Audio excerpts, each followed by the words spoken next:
चलिए टेस्ट का अगला प्रश्न क्या है। क्वेश्चन नंबर 1, निम्न महापुरुषों में कौन भारतीय जागृति का जनक कहलाता है? विवेकानंद, राजा राम मोहन राय, रविन्द्रनाथ टैगोर या फिर स्वामी दयानंद सरस्वती?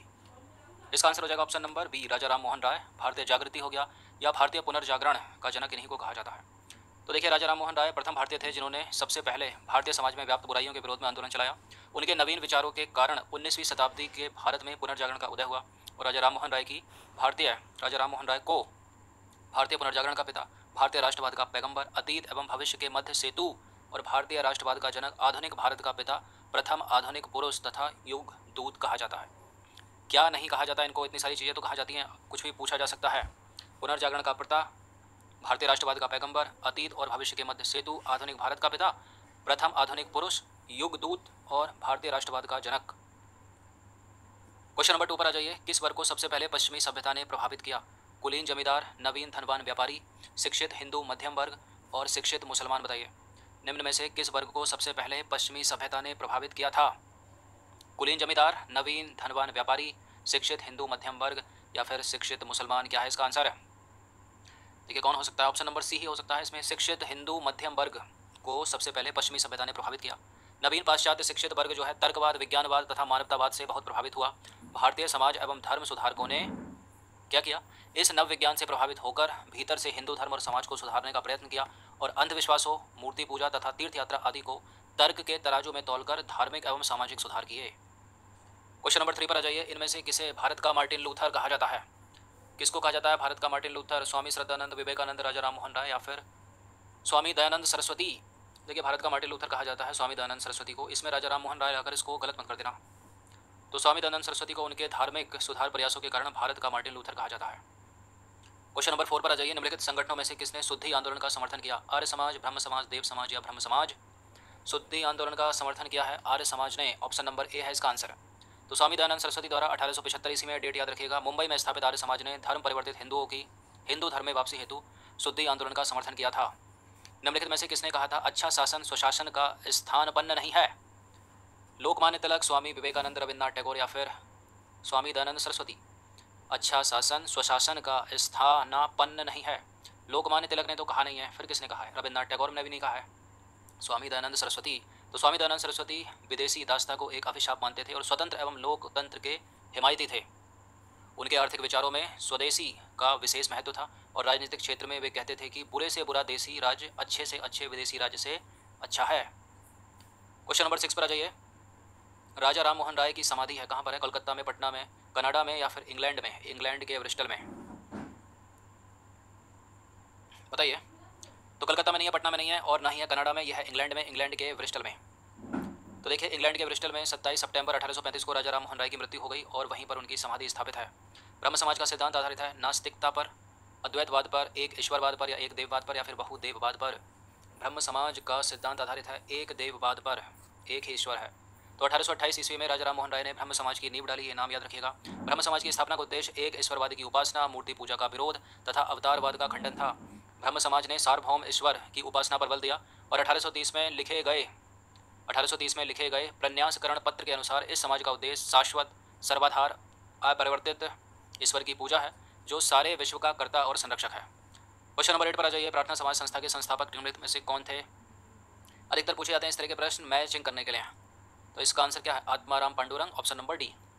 तो प्रार्थना समाज की स्थापना हुई थी 1867 में मुंबई में आचार्य केशव चंद्र सेन की प्रेरणा से।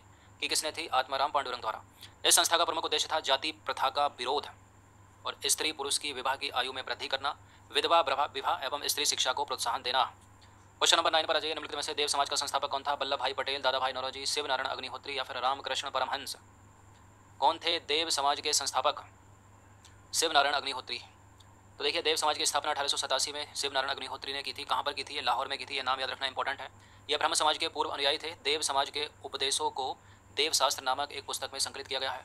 इसमें प्रभु की सत्ता, आत्मा की अमरता, गुरु की महत्ता और सत्कार्यों की आवश्यकता पर बल दिया गया है। 1913 ईस्वी के बाद शिव नारायण अग्निहोत्री द्वारा अपने द्वितीय पुत्र देवानंद को आध्यात्मिक उत्तराधिकारी नियुक्त करने के बाद इस आंदोलन की सार्वजनिक लोकप्रियता समाप्त हो गई। क्वेश्चन नंबर 10 पर आ जाइए। गुलामगिरी नामक एक पुस्तक है, इसके लेखक का नाम बता दीजिए। गुलामगिरी नामक पुस्तक के लेखक हैं Jyotiba Phule, option number D. तो देखिए, गुलामगिरी पुस्तक के लेखक ज्योतिबा फुले हैं। ज्योतिबा फुले ने अपनी पुस्तक गुलामगिरी एवं अपने संगठन सत्य शोधक समाज के द्वारा पाखंडी ब्राह्मणों एवं उनके अवसरवादी धर्म ग्रंथों से निम्न जातियों की रक्षा की आवश्यकता पर बल दिया है। क्वेश्चन नंबर 11 पर आ जाइए। महाराष्ट्र में विधवा पुनर्विवाह हेतु अभियान का नेतृत्व किया था, किसने किया था? BM मालाबारी ने, गोपाल हरि देशमुख, दादाभाई नौरोजी या फिर विष्णु परशुराम पंडित? महाराष्ट्र में विधवा पुनर्विवाह अभियान का नेतृत्व किया था विष्णु परशुराम पंडित ने। इसका आंसर हो जाएगा ऑप्शन नंबर ए।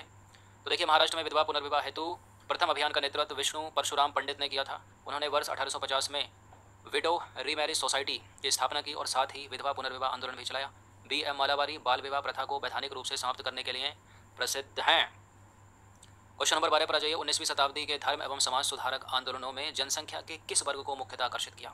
19वीं शताब्दी के धर्म एवं समाज सुधार आंदोलनों ने जनसंख्या के किस वर्ग को मुख्यतः आकर्षित किया? कौन आकर्षित हो सकता है इसमें से? बुद्धिजीवी हो गए, नगरीय उच्च जातियाँ हो गई, उदार रजवाड़े हो गए, लेकिन निर्धन सर्वसाधारण वर्ग नहीं हो पाया, क्योंकि वो ये सब चीज़ देखने से पहले अपना भूख देखेगा ना, पेट देखेगा अपना। तो इसका आंसर फिलहाल क्या हो जाएगा? 1 2 4 3 नहीं होगा। तो 19वीं शताब्दी के धार्मिक एवं सामाजिक सुधार आंदोलनों का भारत के जो है आधुनिक इतिहास में विशेष स्थान है। इस आंदोलन ने बुद्धिजीवियों और मध्यम वर्ग को सर्वाधिक प्रभावित किया। निर्धन सर्वसाधारण वर्ग इन आंदोलनों से लगभग अप्रभावित ही रहा। बुद्धिजीवी, नगरीय उच्च जाति एवं उदार रजवाड़े इस आंदोलन से प्रभावित थे। क्वेश्चन नंबर 13 पर आ जाइए। शारदा अधिनियम के अंतर्गत लड़कियों एवं लड़कों के विवाह की न्यूनतम आयु क्रमशः कितनी निर्धारित कर दी गई थी? ये इंपॉर्टेंट है, क्वेश्चन पूछ लिया जाता है। शारदा अधिनियम की बात हो रही है। लड़कों की आयु इसमें थी कितनी? 14 वर्ष और लड़कियों की थी 18 वर्ष। तो देखिए, 1929 ईस्वी में अजमेर निवासी एवं प्रसिद्ध शिक्षाविद डॉक्टर हरविलास शारदा के प्रयत्नों से एक बाल विवाह निषेध कानून बन पाया। उन्हीं के नाम पर ही इसे शारदा अधिनियम कहा। और इस अधिनियम के द्वारा लड़कियों के विवाह की न्यूनतम आयु 14 वर्ष और लड़कों की कितनी कर दी गई? 18 वर्ष। क्वेश्चन नंबर 14 पर आ जाइए। निम्नलिखित में से किसके द्वारा मंदिरों में प्रवेश के अधिकार की मांग की प्रस्तुति के कारण 1899 में तिरुनवेली में भयंकर दंगे हुए थे? बताइए। ओकालिंग, नाडार, महार या पाली? इसका आंसर हो जाएगा बी, नाडार। तो नाडार द्वारा मंदिर में प्रवेश के अधिकार की मांग की प्रस्तुति के कारण 1899 में तिरुनवेली में भयंकर दंगे जो है वो हुए थे। क्वेश्चन नंबर 15 पर आ जाइए। निम्नलिखित भारतीय नेताओं में से कौन एक ब्रिटिश द्वारा इंडियन सिविल सर्विसेज से बर्खास्त किया गया था? देखिए, वो थे सुरेंद्र नाथ बनर्जी। ऑप्शन नंबर बी है इसका आंसर। तो सुरेंद्र नाथ बनर्जी 1869 में भारतीय सिविल सेवा के लिए उत्तीर्ण घोषित किए गए, किंतु तकनीकी आधारों पर इन्हें अयोग्य घोषित कर दिया गया और न्यायालय का निर्णय इनके पक्ष में होने पर इन्हें यथार्थ सिविल सेवा में जो है ले लिया गया, किंतु शीघ्र ही खोखले आधारों पर उन्हें सिविल सेवा से जो है बाहर कर दिया गया, बर्खास्त कर दिया गया। सुरेंद्र नाथ बनर्जी इंडियन एसोसिएशन और इंडियन नेशनल कॉन्फ्रेंस के